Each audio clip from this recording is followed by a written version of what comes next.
انسان کی پیاس لگی ہوئی کہانی ایک مشہور اردو کی کہانی ہے جو انسان کے پیاس اور اس کی تسکین کی تلاش کی کہانی بتاتی ہے۔ یہ کہانی ایک ایسے شخص کی کہانی ہے جو پیاس سے تڑپ رہا ہے اور اس کی تسکین کی تلاش میں ہے۔ وہ مختلف جگہوں پر جاتا ہے پانی کی تلاش میں، لیکن ہر جگہ اسے ناکامی ہی ہوتی ہے۔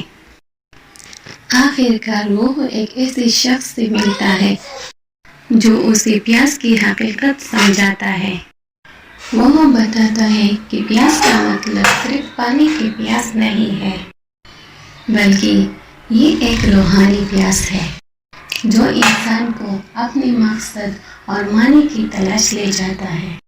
یہ کہانی انسان کی پیاس کی حقیقت کو سمجھنے اور اس کی تسکین کی تلاش میں مدد کرتی ہے۔ پیاس کی حقیقت سمجھنا، روحانی پیاس کی تسکین کی تلاش، انسان کے مقصد اور معنی کی تلاش، کہانی کی اخلاقیات اور سبق ہے۔ یہ کہانی اردو ادب میں ایک مشہور اور اہم کہانی سمجھی جاتی ہے۔